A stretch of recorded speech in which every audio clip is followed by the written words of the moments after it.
Empreender é uma arte e, especialmente, se você quer uma transição de carreira, você quer sair da CLT. E hoje eu trouxe um convidado que vai poder falar muito sobre isso no mercado que está bombando, que é o de massas artesanais. Então, se você gosta do assunto, se você se interessa, fica aqui comigo que nós vamos falar de assuntos fantásticos, interessantíssimos. Só aguardar a vinheta.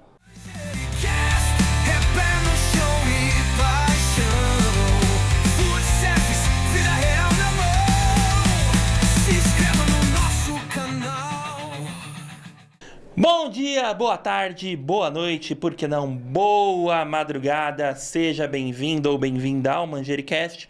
Eu sou o Henrique Mineto e hoje o nosso programa está demais. Vamos falar de empreendedorismo, vamos falar de transição de carreira, da área de massas artesanais que está bombando e você vai curtir demais. Falando em curtir, aproveita.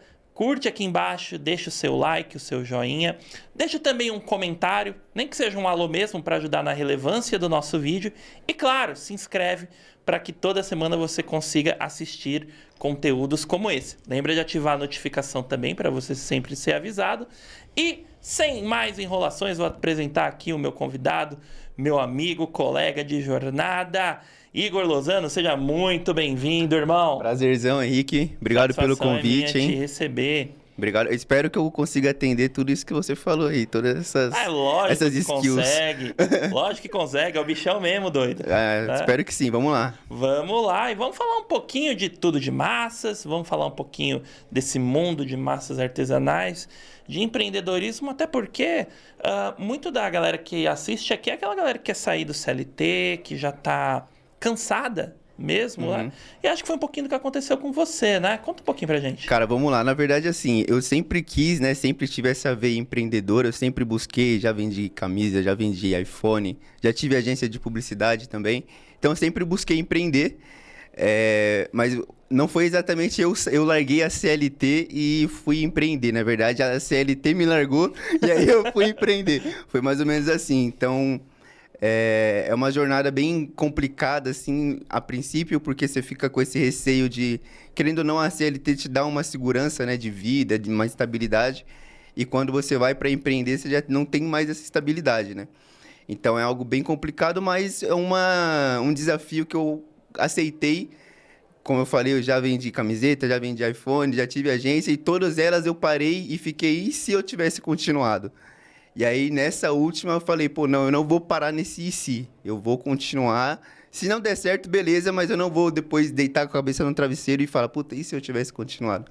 Então, a gente tá nessa jornada justamente para tentar chegar até o final aí e conseguir a liberdade, né? Que a gente tem tanto sonho. Com certeza. E é interessante isso, né? Porque acho que é o contexto de muitas pessoas, essa questão de, a CLT me largou. E aí, o que eu faço agora? Como que foi essa sua decisão para você... Não, vou entrar no segmento da alimentação, vou entrar no segmento de massas. Você fez alguma pesquisa? Como que foi esse rolê? Vamos lá, na verdade não romantizo muito isso não. Como eu falei, eu já busquei empreender em outras coisas. Eu não entrei no ramo de massa porque eu sou um apaixonado por massas, porque a minha família, aquela coisa de vó, sabe, de massa, a minha avó fazia massa. Não tinha isso. Eu entrei mesmo porque eu queria fazer algo, né? Quando eu saí da CLT, eu queria fazer algo. Estava buscando ali alguma coisa, poderia voltar até para as outras áreas que eu já trabalhei também. E aí, falando uma conversa com a minha mãe, que hoje é minha sócia também, né? Uma conversa com ela, falando, pô, o que a gente poderia fazer, né? O que a gente poderia empreender e tudo mais. E aí, a gente trouxe um produto que a gente já consumia, né? De um cara que até hoje é fornecedor nosso. E a gente falou, pô, por que você não revende as massas desse cara, né? E aí eu voltei pra casa pensando, falei, pô, massa não tem muito a ver comigo e tal, mas eu quero vender. Então, vender tem a ver comigo, independente de qual for o produto. Então, eu fiquei com isso matutando, falei, pô, vou fazer isso daí. Mandei mensagem pra ela, falei, me passa o contato do cara lá, eu vou falar com eles. E aí a gente fez o pedido mínimo, começamos ali a vender a princípio na família, nos amigos, né? Que são os contatos mais próximos ali, o pessoal que dá aquele incentivo, né? No começo. E a gente viu que o produto realmente ia bem, que era um produto que tinha uma busca, as pessoas gostaram do produto e tinha uma recorrência. Então foi a partir daí que a gente começou a expandir e para virar o que está sendo hoje, que ainda é só o embrião ainda, tem muita coisa para vir. Ah, que legal. Mas foi assim que começou. E é interessante você falar sobre isso, de amigos, familiares. Até a gente teve um episódio recentemente com a chefe Bianca Fola, falando de personal chef, que pegou muito esse lado de o seu primeiro cliente é o seu primo, é o seu tio, a sua amiga, o seu colega de trabalho. Com vocês, então, acho que foi muito nesse esquema também, né? Cara, foi exatamente isso. Acho que os primeiros pedidos ali, a gente conseguiu desovar eles, a maioria, entre amigos e família, né? Então, é um pessoal que realmente está próximo de você, eles incentivam e também é bom porque você consegue ter aquele feedback verdadeiro, né? Se você vende, por exemplo, para uma pessoa que não tem um contato com você, para você depois ter esse feedback dela é muito difícil. Então, você vendendo para os amigos ali, você já tem esse feedback. Pô, o produto realmente é um produto bom, eu compraria novamente. Ou não, é um produto ruim, vamos tentar trocar de fornecedor. Então, essa troca com os amigos e familiares próximos é muito boa justamente para você colher esse feedback e falar, pô, eu preciso melhorar o produto ou não. Esse produto não tem busca, não tem como eu escalar ele depois, então a gente já muda de ideia, entendeu? Então, foi bem importante para isso. E acho que esse esquema do white label, eu pego um produto de um outro fabricante ou do próprio fabricante vendo, acho que isso até deu segurança para você começar a tranquilidade, porque você não precisou fazer um mega investimento, foi fazer o pedido com o cara e revender, né? Exatamente, foi basicamente recebi o produto dele, a gente já tinha, como eu já trabalho na área de marketing, já trabalhei com designer e tal, eu já fiz ali uma cara nossa, né, bem por cima, só de início mesmo, pra gente testar, o famoso MVP mesmo, né? Testar o mínimo possível, gastar o mínimo de tempo possível e tentar colher o máximo possível disso. Então, fiz esse teste aí com eles, pegava na própria bandeja do cara, ia lá, ó, você quer? Toma aqui, é o próprio produto. A única coisa que eu fazia, que eu vou dar até um spoiler, uma sacadinha aqui, eu tirava o contato do fornecedor. Porque o que acontece, né? A gente pegava essa massa de uma outra pessoa e a gente conseguiu o contato do fornecedor através disso. Por isso que eu fui lá e falei com o cara e consegui comprar direto com ele. Então, o que eu fazia? Pô, para isso não acontecer comigo, eu tirava o contato do fornecedor e entregava pro cara. Eu era um distribuidor dele, entendeu? Basicamente isso. Era um representante mesmo. Exato, um representante. É interessante, é uma forma bem interessante de começar, porque acredito que muitos outros fabricantes também dão essa oportunidade, né? Então, às vezes, eu tô no CLT, mas eu tenho um pouquinho mais de tempo, ou eu quero fazer uma transição. Pode ser um caminho também, esse Com caminho certeza. que você fez. Não, né? hoje com a Tudo de Massa, a gente busca muito representantes que sejam igual o que eu fazia antes. O cara que vai comprar, ele vai fazer ali o pedido mínimo dele, vai ter em casa e ele vai fazer essa distribuição para a rede de amigos, de familiares e quem sabe ele consiga escalar tanto a quanto abrir a própria empresa ou quanto começar a comprar em maior quantidade com a gente, né? Então, eu acho que é um ótimo caminho para começar assim. Pode ser até um complemento de renda mesmo. Exatamente, né? Então, com certeza. Parte do tempo ali no final de semana, que nem você falou, ofereci para primo, para parentes, para amigos e o negócio foi crescendo. Às vezes a pessoa ela pode estar trabalhando, mas já entrar um pouquinho no segmento, já pegar um pedido, oferecer para um, para outro. Com certeza. E já começar ali a fazer uma renda extra mesmo, validando, né? O próprio negócio que foi que você fez, né? No nosso caso, eu comecei com família, amigos, e aí mas eu queria já estava com o intuito de escalar mais isso. E aí eu até cheguei a comentar com você um tempo atrás das feiras de condomínio, que foi aonde eu realmente falei, pô, o produto tá validado. Que foi a hora que eu parei de vender para amigos e família, que amigo e família não vai comprar para sempre, né? Os caras vão comprar ali para dar um incentivo, mas não tem como você só ficar com essa rede de clientes. Então, você precisa escalar para clientes que não te conhecem também. Então, foi uma outra forma que eu comecei a escalar, que foi nessas feiras de condomínio. Você vai lá com o carrinho, monta a sua barraca lá, a partir das 4 às 9, você fica lá expondo, se você puder levar uma amostra para o pessoal experimentar e tudo mais. Então, era isso que eu fazia. Ia lá com 2 coolers, chegava lá, montava a minha barraquinha, atendia o pessoal e assim eu ia escalando, porque eu ganhava aquele cliente daquele condomínio, ele divulgava para a família e para os amigos dele, então eu já fazia esse trabalho de boca a boca, entendeu? Então foi uma forma que a gente encontrou de sair da família e amigos e dar o próximo passo, foram as feiras de condomínio também. Show. Então, falando ali na parte de estratégia, você começou com a família e amigos e você foi para condomínio, mas assim, você já tinha acesso, a galera já conhecia ou não? Foi ali o passando o chapéu mesmo, falando com um, falando com o outro. Ó, como que é? Como que funciona? Foi ali na cara dura. Cara, a galera de feira de condomínio, os próprios expositores, eles são muito famílias, entendeu?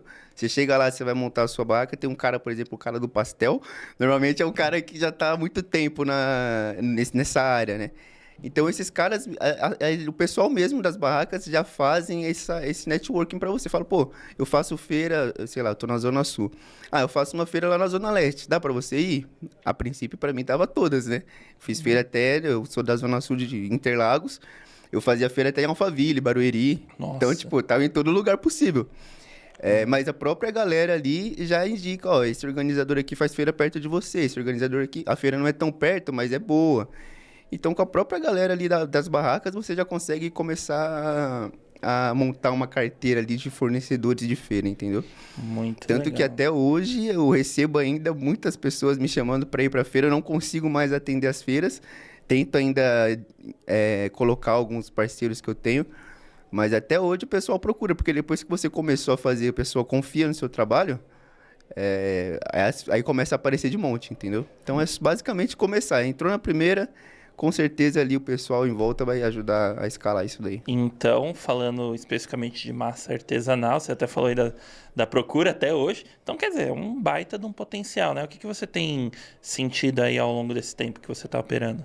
Cara, eu acho que é um produto, igual eu falei, não era algo que eu já venho de família, que já era algo tradicional na família, não. É um produto que realmente a gente encontrou que tem uma demanda. E é uma demanda que ela é, como que eu posso dizer? Ela não é tão vista, entendeu? Principalmente pro B2C. É mais o cara tem que ir lá, pô, o cara vai comprar uma massa, quer fazer um almoço com a família num domingo, ele vai num mercado qualquer, compra uma massa X lá, baratinha e faz. Só que você entregando esse valor que a gente entrega, de que é uma massa artesanal, é um produto prático para fazer, porque muitas pessoas não compram, eu mesmo não comprava antes, não consumia tanto produto, porque para mim era um produto difícil de fazer. Fala, pô, é só se você for realmente uma senhora que você sabe fazer um molho, você sabe fazer a massa. E não é algo que os nossos produtos, por exemplo, a gente coloca um molho nele, micro-ondas, em 8 minutinhos você está comendo um rondelli, um conchiglione de 4 queijos, entendeu? Um produto, teoricamente, de um cardápio sofisticado, você consegue fazer em casa no micro-ondas. Então, é exatamente isso que a gente está tentando divulgar, entendeu? Disseminar, mesmo que, pô, a gente consegue ter um produto premium feito na sua casa, entendeu? Maravilha. E além disso, e no digital, como que vocês atuam? Cara, hoje a gente está muito forte no Instagram, postando todos os dias. Uma coisa que eu não sei se é realmente assim, como funciona o algoritmo ou não, mas é algo que eu tenho pra gente ali, que a gente trabalha. Stories, nosso Stories, ele é rotineiro, então todo dia você vai entrar lá, vai ter um Stories, ou vai ser um Stories mão na massa, ou vai ser um Stories falando de produto, vai sair uma entrega, a gente filma, porque eu entendo que as pessoas, quando você tem uma pessoa por trás ali do produto, você passa mais credibilidade, as pessoas confiam quando tem alguém dando a cara ali, né? Então, Stories a gente está sempre ali mostrando mesmo nosso dia a dia, produção. Reels, a gente está bem reduzido. Antes eu fazia muito Reels, reduzi bastante. Não faço mais Reels com conteúdo X. Só se for para fazer realmente um Reels bem feito, bem editado, bem trabalhado, com um filmmaker mesmo, algo. Aí sim a gente vai fazer. Agora, ficar soltando por soltar, a gente já deu uma parada, é mais stories mesmo. Você entrar lá, você vai ver 10 stories no dia. Porque a gente quer dar esse dinamismo de a pessoa entrar lá e ver o que está acontecendo na hora, entendeu? Na nossa empresa. Uma outra coisa que a gente está fazendo também, que está funcionando, apesar de reduzir a quantidade de Reels, a gente está fechando parcerias com... Como que eu posso dizer? São Instagrams regionais. Ah, os influencers locais. Exato, influencers locais. São páginas, na verdade, o cara não é nem um influencer, só que ele tem uma conta. Vou dar um exemplo de um cara que é parceiro nosso, que é o Foco Miguel Yunes, que é bem na avenida principal ali onde a gente tem a nossa loja, né? E ele fala com todo o pessoal da região de Interlagos, Grajaú, todo o pessoal de próximo ali da Zona Sul.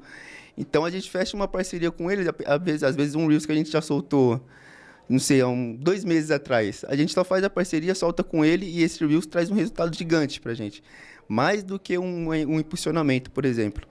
Então você vai fazer ali vai ter que pagar para ele poder postar, obviamente, mas isso traz um retorno muito maior do que a gente estava tendo com o impulsionamento. É interessante isso, que é aquela questão de trabalhar com inteligência, né?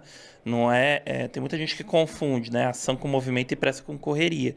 Às vezes compensa mais. Pô, vou pagar ali para um cara, para um influencer local, para uma página local. O cara até já tem o know-how, a expertise, ou até equipamento. Vai lá, filma, faz um Reels legal, solta na página dele. Eu vou ter muito mais resultado que eu ficar me matando produzindo 10 no meu, né? Exatamente. E também você ficar quebrando a cabeça com impulsionamento, aí você entra lá na meta, não sabe o tipo de engajamento, o tipo de post que você tem que fazer, se seu post vai ser aprovado, se sua conta vai cair, tem todo esse problema aí, né? Você precisa ter toda uma outra experiência que aí eu acho que você tem que fazer o que você sabe, né? Se você não sabe fazer, ou você terceiriza ou você não faz. Então eu não tenho toda essa expertise para poder fazer um anúncio, um bom anúncio impulsionado.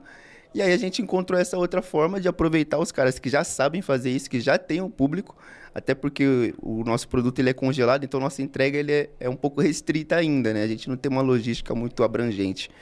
Então não adianta eu falar com um cara que vai me responder lá em Barueri, por exemplo, lá em Alphaville. Eu não vou para aqueles lados, eu ia para feira. Agora eu não consigo fazer uma entrega lá porque fica muito caro. Então, eu fechando com esses caras locais, essas empresas, essas contas, né, regionalizadas, fica muito mais fácil, porque o nosso público tá com eles ali, entendeu? O cara que me chama ali é no máximo 7 quilômetros, no máximo 7 quilômetros de distância, que é um raio que eu consigo atender com um frete bom, entendeu? Então, nessa parte aí, a gente precisa sempre ponderar o máximo onde a gente vai colocar, até porque nosso negócio é novo, né? Não dá pra gente ficar colocando dinheiro em tudo, então... Sim. É isso aí. Fora a questão de distância, o entregador está sujeito ali, mais sujeito a acidentes, a parada. E se chega atrasado, o cliente vai na sua jugular, né? Exatamente. E hoje a gente consegue ter um motoboy próprio que faz as entregas ali dentro de uma janela de horários. Mas antes a gente dependia muito de Uber e Lalamove, né? E, cara, por um lado é muito bom, porque as corridas são um preço ok, você consegue entregar ali para onde você quiser. Só que a gente tinha muito desvio de mercadoria. Sério? Muito desvio de mercadoria. Então, com o Uber, às vezes o cara pegava o pedido e simplesmente sumia, entendeu? Nossa. E aí a gente ficava no limbo, tinha que mandar outro pedido de novo. Obviamente a culpa não é do cliente, nem nossa, Sim. mas a gente tem que fazer o máximo possível para atender ali, né? Então, ó, o Uber levou o pedido embora, mas a gente tá mandando um outro e tal. E aí a gente arcava com esse custo, né? Basicamente, o lucro que a gente tinha, a gente perdia E a e mandava Uber não outro. dava nenhum suporte, nada? Cara, eu nunca consegui falar com ninguém na Uber lá. Nunca consegui Nossa. falar no chat. Não sei como que funciona esse suporte deles. Mas graças a Deus a gente resolveu. Conseguiu agora com um motoboy parceiro lá. Tem uma janela pequena de horários, mas a gente consegue entregar. Entrega bem, porque a gente sabe que o contato do cliente que pede pelo WhatsApp, o último contato é o nosso motoboy, né? Sim. Então não adianta a gente mandar um motoboy que não vai fazer um serviço, vai deixar o negócio lá na porta, vai entregar de qualquer jeito.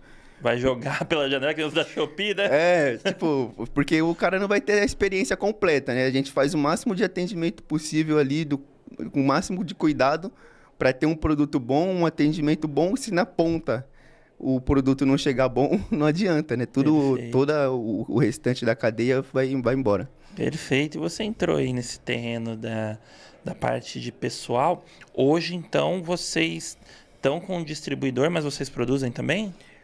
Alguns produtos a gente ainda não produz, então a gente tem o nosso fornecedor parceiro lá homologado, mas o restante, diria que 80%, 90% dos produtos já são todos nossos já. E como resolver essa questão? A gente até estava conversando um pouquinho sobre isso lá fora, que é a parte de pessoal. Até peguei aqui a analogia com Bolsa Família, CAD único. O cara tem um salarinho, né? Dependendo que for a quantidade de filho, aumenta um pouco, o remédio, o gás. E muita gente isso já falaram pra mim, tá, Igor? Falaram, cara, pra que eu vou trabalhar se eu recebo? E aí, como que tá sendo pra você aí essa parte pessoal? Cara, a gente tá crescendo ainda, mas mesmo no comecinho ali, para pegar a primeira e a segunda pessoa que trabalha com a gente na cozinha, a gente já viu que vai ser algo realmente muito difícil a mão de obra. Conseguir alguém especializado, a gente já sabe que não dá, porque a gente está começando, então a gente precisa enxugar o máximo possível. E outra porque não tem no mercado. É muito difícil você encontrar uma pessoa que queira trabalhar. De 10 pessoas que você marca entrevista, 2 respondem e uma vai na entrevista, e aí no primeiro dia ela falta. Então é tipo, tá bem complicado isso. E aí uma das como que eu posso dizer, das saídas que a gente teve foi de investir em maquinário mesmo, entendeu? O maquinário que ali vai fazer a produção de 4, 5 massas diferentes e uma pessoa só administrando ela ali, trocando insumo, parte de lavagem e tudo mais. Então, o máximo possível de máquinas, até pela padronização, e o mínimo possível de mão de obra humana, que é para não ficar tão dependente assim. E tá sendo tranquilo? As máquinas são fáceis de operar? Elas são confiáveis, assim, até em termos de manutenção mesmo? Porque se a máquina parar também, né? Exato. Cara, a gente não teve ainda nenhum problema com nenhum tipo de máquina. Tá sendo bem tranquilo de operar. A gente teve uma máquina que é uma máquina que faz salgados e tal, que a gente usa ela para fazer nhoque, que ela deu um probleminha, mas tipo, no mesmo dia eu já consegui falar com o pessoal da assistência, levei a máquina lá, eles me retornaram com uma provisória, né?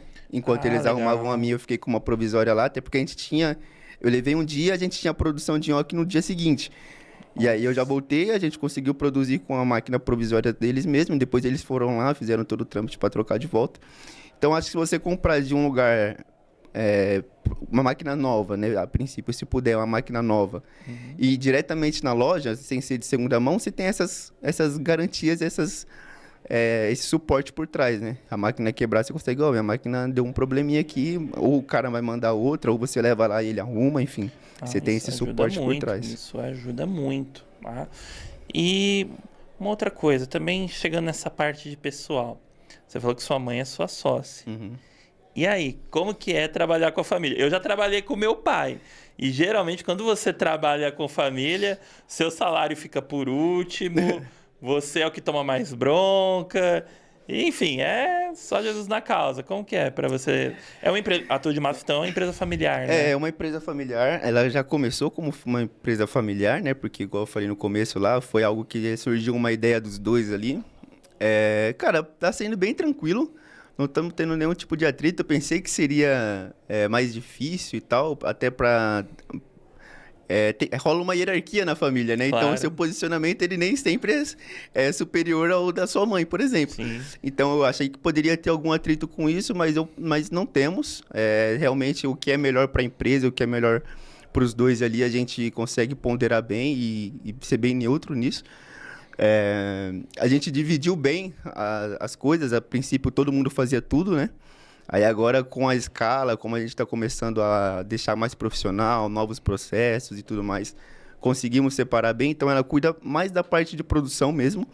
Ela fica com as meninas lá na cozinha, ela vai para a parte de insumos e tudo mais. E aí eu fico mais para a parte do comercial, marketing, gestão financeira e tudo mais. Então, a gente fica bem divididinho ali, cada um no seu setor, e quando precisa, é bem tranquila a conversa. Bem mais fácil. Eu falo que isso é muito importante. Justamente, todo mundo quer fazer tudo, aí um entra no trabalho do outro, nossa, aí dá uma confusão danada, né? E não só isso, né? Às vezes tá todo mundo fazendo tudo e no final ninguém fez nada, entendeu? Por exemplo, todo mundo cuida da parte da produção. E aí, quem fez o pedido de insumo que precisava? Eu não fiz, você não fez? Eu não fiz. Então agora tem uma pessoa responsável. Você vai fazer esse pedido, beleza? O pai da criança, né? Exato. Até pra você poder culpar alguém, né, também. Se der algo errado, você precisa culpar alguém. Quem que vai ser? Com aí certeza. tem que ter um nome. Deixa, né? Exato. Certo. E como tem sido para vocês essa parte de gestão mesmo? Vocês utilizam algum sistema? Ou, vou ali no meu Excel mesmo? Ou na caneta ali, papel na mão? Porque acho que qualquer negócio, ainda mais vocês que estão crescendo, a gestão é fundamental, né? É bem complicado ali, bem conturbado. Agora, igual eu falei, a gente está começando a ter processos melhores, né? Toda reunião que a gente faz ali é em busca de melhorar os processos e tudo mais.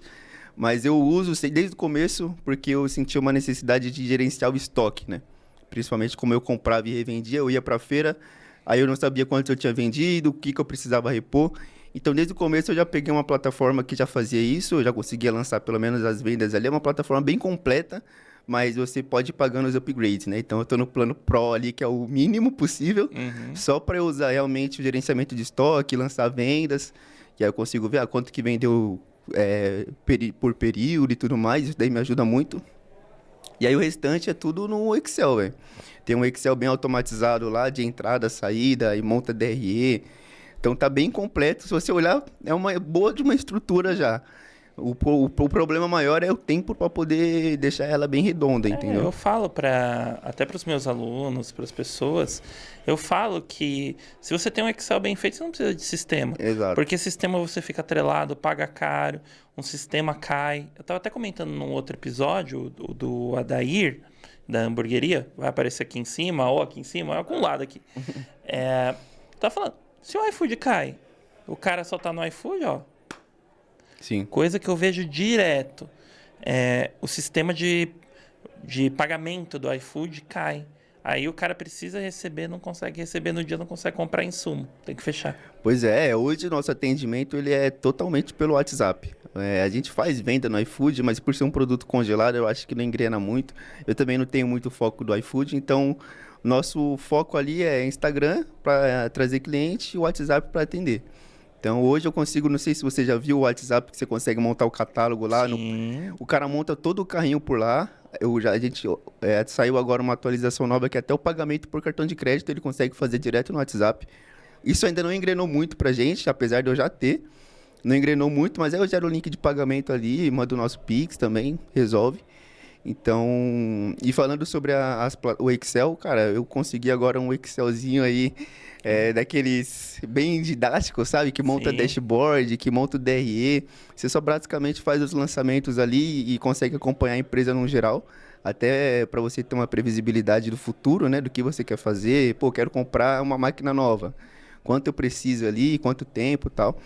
Então já tá bem estruturado agora isso, né? Tô falando isso de agora. Mas é legal isso que assim, por exemplo, você pegou do WhatsApp. Não precisa reinventar a roda, né? Eu falo isso que até teve muito tempo atrás, eu trabalhei com um treinamento para log, que é de entregas, tá? Curiosamente.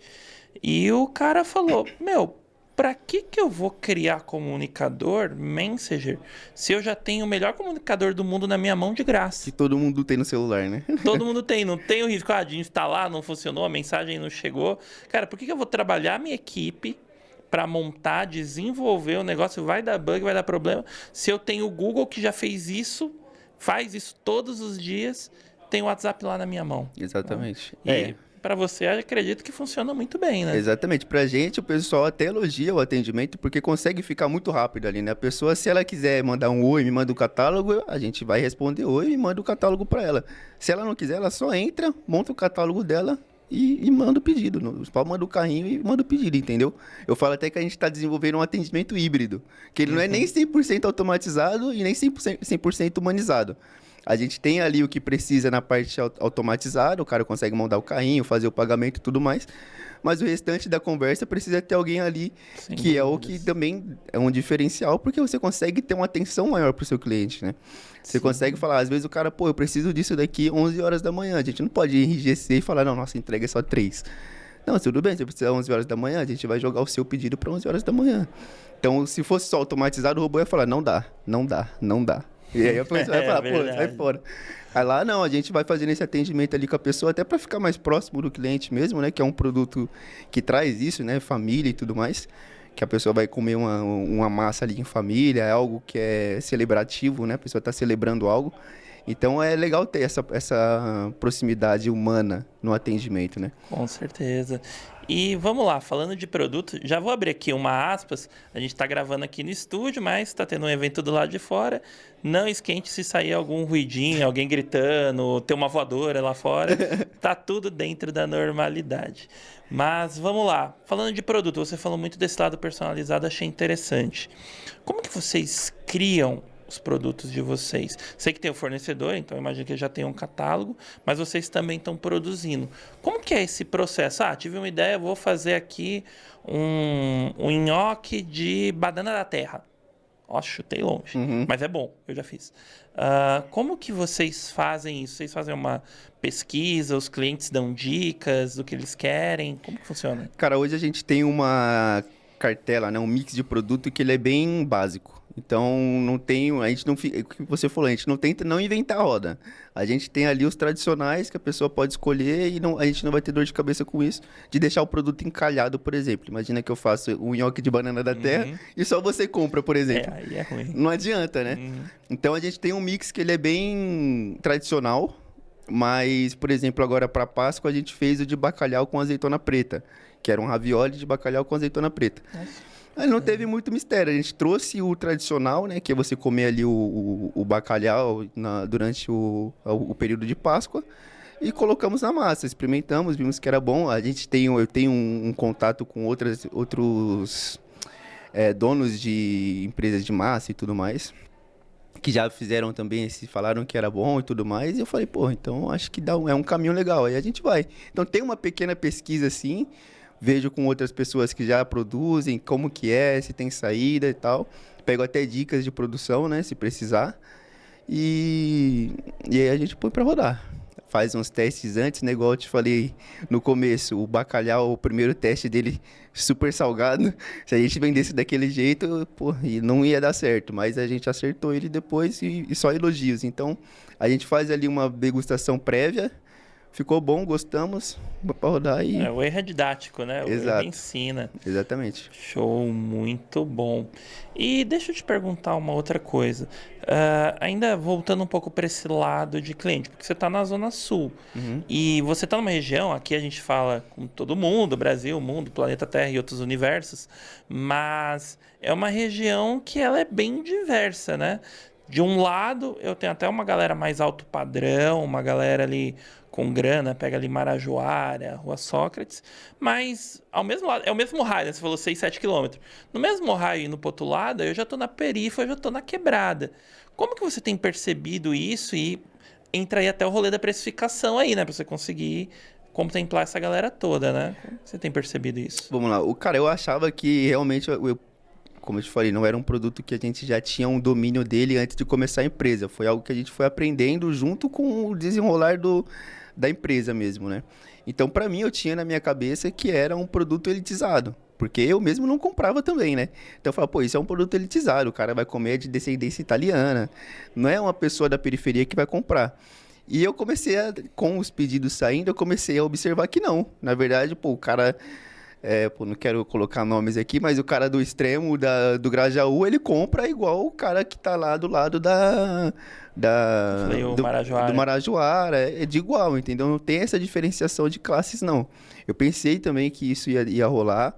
Pode ser porque nosso preço a gente deixa sempre ele o máximo ajustado possível para atender os dois lados, né?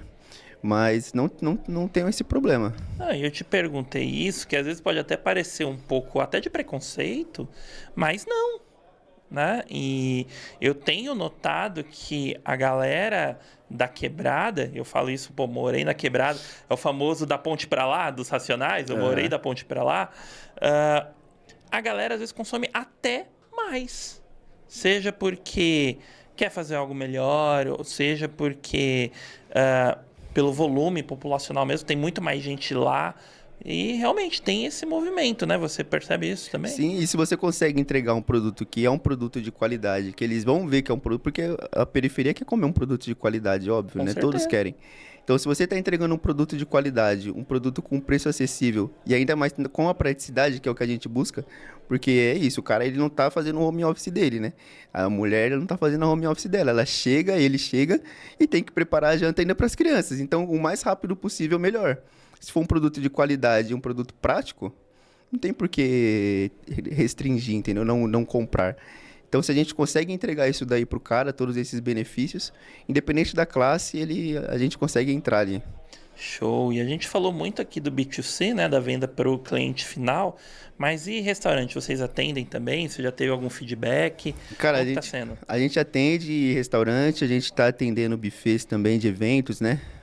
Até falei com você sobre a Vera também, que é uma parceira nossa. Logo, logo tá aqui, hein, Vera? Já tá intimada. Então, uma parceira nossa que também é na área de eventos, restaurantes, buffet, Cara, eu acho que agora a gente tá nos mercados também, né? Entrando com um produto final. Então, para esses restaurantes e buffets, o cara não vê que tá servindo ali para ele um prato de tudo de massa, né? Agora, para os mercados, a gente tá começando a engrenar agora também, mercadinho de condomínio. Então, a gente até mudou a caixa recentemente. A gente tava tendo eu imagino, né? Que era um problema, porque a nossa embalagem não era feia, mas também era mais simples. Porque o cara que compra direto da gente, ele... Rústica, né, que a gente fala. Exato, ela tem todo um trabalho a vácuo também para preservar o máximo É possível. aquela forma, quando você quer falar do seu amigo, você não quer falar que ele ali é desprovido de beleza, você fala, ele é rústico, né? Exato. A gente usa muito na gastronomia isso de rústico também, né? Exato. Ah, o negócio tá meio torto ali, o prato saiu meio errado. Não, eu fiz rústico. É o famoso bonitinho, né? Era bonitinho. Mas aí a gente viu essa necessidade, né? De sair da nossa... Não vai estar mais na nossa loja, não vai ter mais o nosso background ali de informações para o cliente. Ele estando no mercado, ele vai ser só mais um produto. Então a gente precisava também ganhar na aparência ali, né? Já no primeiro impacto. Então agora a gente investiu nas embalagens novas também, que além de deixar a nossa loja também mais bonita, né? Porque ela vai estar toda padronizadinha. Também tira esse gargalo que a gente estava tendo de... Nos mercados tradicionais, as pessoas optarem por um que talvez era inferior, mas não optarem pelo nosso por causa da primeira impressão. Show. E é muito difícil entrar num mercado, por exemplo, tem um mercadinho ali no meu bairro, claro, eu chegar no Extra, no Açaí, tem muito mais processo, mas esse é aquele mercadinho ali de bairro e tal, é muito difícil entrar lá? Cara, não é, até porque o mercadinho de bairro, normalmente você vai lá, você fala, pô, quero conversar com o gerente, o pessoal de compras, normalmente ele é o dono, entendeu? É. Então você já tá falando com o dono, você já tá falando com o cara que vai comprar o seu produto ali. Lógico, você leva uma amostra, né? Não adianta só porque você tá falando com o dono, você ir de qualquer jeito também, de chinelo e berma, né? Não Claro. adianta. Então você vai no padrão normal, leva uma amostrinha pro cara, conversa, mostra seus produtos, o mix de produto, mostra catálogo de preço, tudo mais.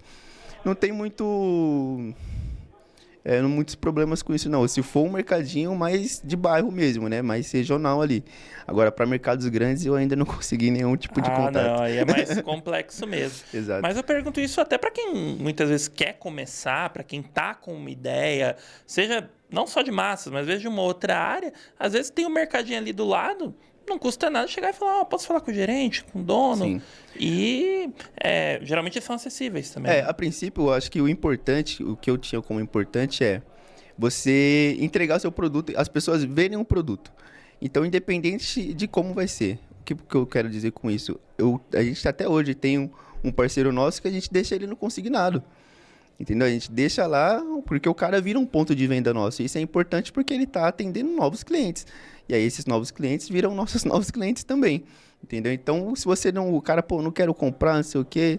Já tem o produto concorrente aqui que já sai bem, não tem por que mexer. O time que tá ganhando não se mexe, né? Então, você chega o cara, pô, tudo bem, entendo que você não quer comprar, é um produto novo e tal. Mas se a gente tentar uma forma de consignado, e aí você monta uma tabelinha diferenciada, porque no consignado você vai ter ali... Pode ser que você tenha perda, pode ser que o produto... estrague e o cara não comprou, né? Você vai ter que fazer a troca por conta própria. Então é uma tabela personalizada, mas é uma forma de você deixar seu produto ali e realmente provar pro cara que vale a pena. Não precisa ser muito, né? Deixa não precisa. Vou pegar uma embalagem, um nhoque de 500 gramas. Deixa ali umas 10 embalagens. Ó, vamos ver se tem saída. Exato, acho que até muito. 10 embalagens, acho que até muito. Você deixa ali uns 5 produtinhos de cada, deixa ver quais são os seus top ali. Deixa 3 opções de produto, 5 embalagens de cada. E ver como que vai ser a saída, entendeu? Volta lá quinzenal, a princípio semanal, e vai vendo como que é a saída e assim o produto vai ganhando popularidade também, né, pessoal? Na verdade, é até uma estratégia para você validar seu produto também, né? Com certeza. Para ver como que é a saída aí, como que a galera reage, E não né? deixa de ser um marketing para você também, né? Porque que é um cara que já tá ali pela sua região, porque o que eu falei, a gente não consegue ir muito longe, então... É um cara que já tá pela sua região, daqui a pouco o cara te vê no Instagram, de repente o cara tá passando no mercado, você tá lá no mercado, então aos poucos você tá entrando na mente do cara, mesmo que no subconsciente, entendeu? Então você passa essa percepção de que é uma empresa grande já, uma empresa global, que na verdade você ainda tá ali caminhando com suas próprias pernas, né? Nossa, então não deixa de ser uma estratégia de marketing pra você entrar na cabeça da pessoa ali. Muito legal. Pra quem tava preocupado, não sei se eu vou conseguir falar, cara. Que bom. Puta estratégia essa do Store Store, né? Legal. No mundo corporativo pejorativo, nos Faria Limers a gente chama de store in store, né? Que é a loja dentro da loja, né? Legal. Mas voltando aqui rapidinho à parte do restaurante, você acha que a exigência é maior, são as mesmas? Como um restaurante, um buffet chega para você e fala, Igor, quero aqui as massas. Tem muita diferença da massa que você faz para o restaurante para a massa que você faz para o cliente final? Cara, de diferença da massa não tem. A massa é a mesma. A qualidade, os processos que a gente faz, máquina, tudo a mesma. O que tem de diferença é a embalagem. Para um buffet, para um restaurante, a gente não precisa mandar na mesma embalagem, que a gente tem um custo maior, que é o que a gente oferece para o cliente B2C, né? Então, para o B2B, a gente consegue mandar ele ali, claro, a vácuo, tudo certinho, mas dependendo do restaurante, a gente consegue até mandar porcionado. O cara fala, pô, normalmente eu sirvo aqui o nhoque à la carte é 250 gramas. A gente já manda porcionado pro cara, 250 gramas, ele só tem tira a embalagem, saiu o pedido, tira a embalagem, corta prato e molho, entendeu? Então você monta porções menores. Por exemplo, eu preciso de 3 quilos de nhoque, mas a porção do meu prato é 200 gramas.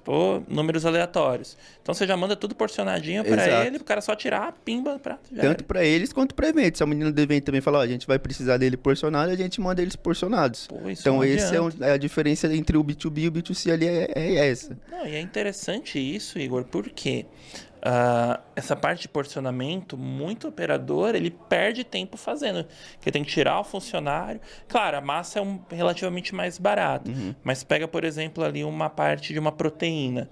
O cara tem que ir porcionar direitinho, porque senão ele manda 200 gramas num prato, 100 no outro. Exato. E acaba pesando no CMV. E não sente, final, né? Às vezes o cara não sente que tá perdendo esse dinheiro, né? De mandar algumas gramas a mais de um pro outro, ele não sente que tá perdendo nada. Eu falo, pra mim é a forma que mais se perde dinheiro, que mais que o dinheiro vai pro ralo, que é o CMV, que a gente fala muito, né? Eu jogo o CMV lá pra cima porque eu não tenho padronização. Exato. Então, quer dizer, tu já manda isso feito pro cara. A gente já manda padronizar, o cara serve 200 gramas, a gente manda porções de 200 gramas, serve 250, a gente manda porção de 250. E pro cliente final, aí já é aquela mesma, a embalagem ali fechada, tudo certinho. Pô, cara, baita diferencial isso. Um problema, uma dificuldade que a gente tem, até compartilhando com vocês aqui, uma dificuldade que a gente tem de entrar em restaurantes é que normalmente esse restaurante ele já tem um fornecedor.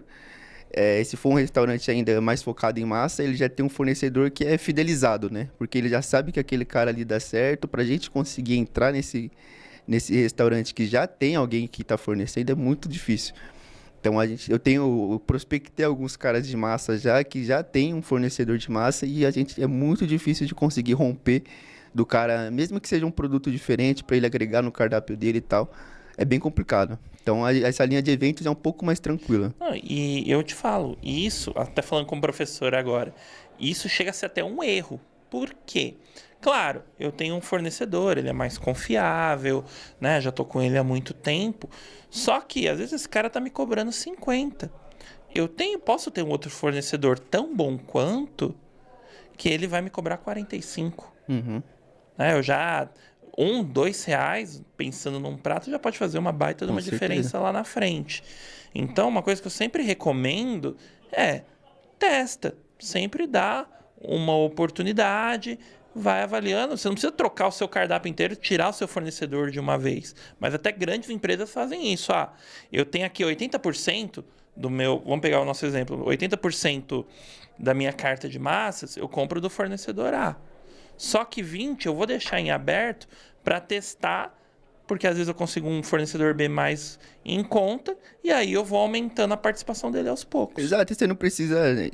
Pensando nessa lógica como dono de restaurante, você não precisa nem mudar, você não precisa tirar um fornecedor e colocar outro. Você pode ter os dois trabalhando junto e você ganha ali uma margem para negociação, né? Até para esse cara que já tá vendendo a 50, outro cara tem um produto tão bom quanto, eu já experimentei, realmente o produto do cara é bom e ele tá me oferecendo a 45. E aí, o que você vai fazer? Então você ganha, como um dono de restaurante, você ganha essa margem de troca. Né? Exato. Com certeza. A gente já tá chegando perto do nosso final, mas vamos lá. E quais são os planos do futuro da Tudo de Massas? Vamos lá, cara. Tem muitos planos ainda, né? Como eu falei, a empresa ainda tá desenvolvendo. Quanto tempo a gente tá? 2 anos? Cara, a gente tá 2 anos com a Tudo de Massas já. Ainda tem muita coisa para acontecer. Agora a gente vai inaugurar, né, a loja nova. Antes a loja que a gente tinha, ela era ali mais uma espécie de showroom, né? no mesmo espaço da fábrica, tinham 2 freezers ali que a pessoa podia ir lá e comprar, além de enviar por motoboy e tudo mais. E agora a gente está ampliando, vai ter uma loja realmente com mais produtos, um mix maior. Vai ser uma loja focada para produtos congelados. Então, a princípio, o que está na beira e que está na reta final é essa loja, que eu acho que vai ser um divisor de águas aí legal para a gente começar a estruturar ainda melhor a empresa. Porque com isso a minha ideia é... Eu quero montar digamos que dois DREs diferentes, né? O DRE da fábrica e o DRE da loja. Então, a loja vai ter o faturamento dela, vai ter as vendas dela e ela vai comprar da fábrica, mesmo sendo a mesma empresa, entendeu? Porque a nossa fábrica ela vai cuidar da produção para as lojas próprias, que a princípio é só uma, mas a ideia é que sejam mais. E ela também vai cuidar dos atacados. Então a loja vai ser algo que a gente pode comercializar depois, entendeu? Fazendo essa diferenciação, a minha ideia é que eu consiga comercializar ela com sócios operacionais e tudo mais. E aí expandir tudo de massa na parte de lojas. E a parte de fábrica continuaria sendo... Dá até para tentar um modelo de franquia, né? Se estiver bem estruturado. Por que não? E realmente, se você falou aí que até essa questão das feiras, né? O pessoal ainda chama, né? Tudo mais, dependendo do lugar. Por que não? Dando tudo certo, vamos montar uma lojinha lá em Alphaville, Barueri. Vamos montar uma lojinha lá na Leste. É difícil, que tem a Moca ali, né? Onde o pessoal da Moca é ali é a briga de foice no escuro, né? Tem umas 4, 5 lá que eu conheço, né? Mas é isso. As ideias são essas, né? Agora o processo que é um pouco mais demorado, mas o sonho tá aí. E com certeza, é super válido sonhar. Mas e aí, saudade do CLT? Do tempo de escritório? Cara, não tenho. Eu tenho saudade do que a gente falou no começo, que é a segurança, né? Você sabe que aí o seu salário do mês vai estar garantido, você tem seu VA, seu VR e tal. Só que, como que eu posso dizer? A troca disso pela flexibilidade de horário, de você poder fazer seu home office tranquilo, se você quiser, se não quiser você vai trabalhar, poder parar ali 2, 3 dias para fazer uma viagem no meio da semana, que é o horário são os dias mais baratos para poder viajar. Sim. Então, você ter essa flexibilidade, nada paga, entendeu? Então, acho que é isso. Apesar de você vir de ser uma bagagem muito maior, né? O CLT, a dor de cabeça é só ali, depois você saiu de casa, você saiu para casa, já eram os problemas. Você me deu um estralo para uma pergunta interessante. No mundo das massas, 2 anos talvez você já tenha percebido. Quais são as melhores épocas para vender e quais são as épocas não tão boas? Cara, eu acho que épocas mais frias, né? Normalmente são o que a gente consegue ver uma boa mudança. A princípio, eu tinha sentido que o Natal era bom, mas agora essa Páscoa, até porque a gente está em constante crescimento, né? Então, a gente já conseguiu mais clientes, conseguiu mais nome, então essa Páscoa pra gente foi muito boa também. Sério? Foi muito boa. Legal. Então, a gente ainda está descobrindo qual que é a melhor, mas as datas mais frias e datas sazonais, assim, Páscoa, Natal, são boas datas também. Então, por outro lado, quando tá mais calor, aí o povo já não corre tanto. É que a massa é um negócio que é paixão nacional, né? Então... Exato, não tenho tanta diferença assim durante o ano. Eu sinto que tem mais procura perto do final de semana. Então, por exemplo, de segunda a quarta é bem tranquilo. É o dia para viajar. Exato, a gente tá atendendo ainda e tal, mas é mais pontual. Agora, de quinta até domingo mesmo, aí são os dias que você vai realmente trabalhar mais, vender mais e tudo mais, entendeu? E aí tem que produzir. Você falou um negócio interessante dessa gestão de tempo, né? Porque então acaba que tem que ser o cara que vai fazer a compra, o cara que vai mexer na planilha, o cara que vai trabalhar na divulgação, né? O cara que vai fazer reunião, entrevista. Exato. Né? Como gerir tudo isso, velho? Cara, hoje eu tô conseguindo separar um pouco melhor, então até uma das coisas que a gente tá colocando como processo de começo de semana, que são os dias mais tranquilos, como eu falei, é dia de bater estoque, fazer compra de pedido, insumo, até fazer as coisas mais financeiras mesmo, que fornecedor que tem que pagar, o fornecedor cliente que você tem que receber também. Então no começo de semana que a gente começa organizando tudo isso, para na hora que chegar ali na quinta, sexta-feira, que é o dia mais corrido, a gente já está com essa parte burocrática resolvida, entendeu? Consigo dar 100% de atenção nas entregas, nos clientes. Há muita gente chamando no WhatsApp, eu faço atendimento do WhatsApp também. Então precisa estar bem focado ali. Então, começo de semana a gente tenta matar toda a parte burocrática. Maravilha. E aí, muito ruim? Cara, não, eu tô nervoso ainda não acabou, eu ainda tô nervoso, mas... Não, cara, foi super de boa. Acho que a gente teve aqui vários insights, várias coisas importantes. Muita coisa eu não tinha colocado na pauta, nem tinha pensado. É verdade. Né? Essa parte de história em história, essa estratégia para entrar nos supermercados. Pô, muito legal. Essa própria parte de construção. Cara, então eu só tenho a te agradecer. Obrigado mesmo por ter aceitado o convite. Eu e o Igor, a gente já é parceiro aí já há alguns aninhos aí, Exato. né, meu amigo? Que a gente trabalhou junto, né? Sim. Você CLT, eu celitizado. Pessoa judiada, o famoso PJ. Não, mas era porque eu prestava uma consultoria para a empresa e é muito legal, né? Ver aí você desenvolvendo a Tudo de Massas crescendo. Então, até aproveitando, deixa aí os contatos, fala onde que fica a loja, galera aí da Sul aí, Interlagos. Vamos lá, como ó. que faz? Nosso Instagram é @tudodemassaSP. Facinho, né? @tudodemassaSP. Vai estar aqui embaixo. Tá? Tem o nosso WhatsApp lá, você consegue fazer todos os contatos possíveis que precisar. A gente atende evento, restaurante, hotel, quem for do segmento, tá precisando de massa, dá um toque pra gente que a gente chega lá, porcionado, ou se for para mercado, a gente manda na nossa embalagem bonitinho também. Então não tem erro. Isso aí. E onde que fica a loja, se alguém quiser visitar? Tá na Avenida Interlagos, 4455, dentro do Terrara Mall. Bem à frente da Avon ali. É, ali pertinho do Padre Marcelo, Pertinho, né? do lado. Então você vai lá, já se resolve ali com Deus, reza ali o seu Pai Nosso, Ave Maria, saiu de lá, já, opa, o que eu vou fazer ali de janta? Já dá um pulinho que tá já ali passa do lá lado, que a né? gente tá lá até as 8, a gente tá por lá. Comeu a massa, ergue as mãos e dá glória a Deus. E esse trocadilho O vinho, foi né? Tomar seu terrível, vinho. né? Tomar seu vinho, né? É isso aí. Com certeza, Igote. Ó, Muito Henrique, agradecer você pela oportunidade. Ainda fiquei com receio de vir. Eu falei, pô, a gente não tá tão assim pra poder ir em um podcast, mas você deu uma insistida que eu falei, pô, acho que é hora sim, vamos começar aí. E, cara, obrigado pela oportunidade. Foi bem legal, foi bem melhor do que eu imaginei. É que a troca foi bem mais tranquila do que eu imaginei, então só Que agradecer bom. mesmo. E, cara, assim, até falando um pouquinho do Manjericast, até se é o primeiro episódio que você tá acompanhando, a ideia aqui é a galera que tá na vida real. Pô, a gente vê os chefões, a galera lá na TV, meu, show de bola, eles ralaram pra chegar lá. Só que aquilo que a gente vê não é a vida real. O que é a vida real? Putz, fui embora, fui mandado embora do trampo. O que eu faço? Pô, posso ter uma ideia, vou trabalhar com massa. Nem no outro caso ali do episódio da Bianca. Putz, olha, eu posso trabalhar de personal chefe, tem demanda. Ela até falou, olha, tem gente de outros estados que me liga. E eu vi o comentário ontem no Instagram de uma pessoa de Curitiba falando, você vem? Aí, não atendo, não consigo atender. Né? Então, a ideia aqui é mostrar a vida real. É quem tá lá fazendo food service dia após dia, batalhando, sem glamour, mas conseguindo lugar ao sol, que é o conteúdo da Tudo de Massa. Então, assim, eu só tenho que te agradecer. Acho que foi fantástico. Agradecer também o Paulo aqui, a DE Sampa, SampaCast. Eu faço questão de falar em todos os meus episódios que esse projeto aqui é incrível.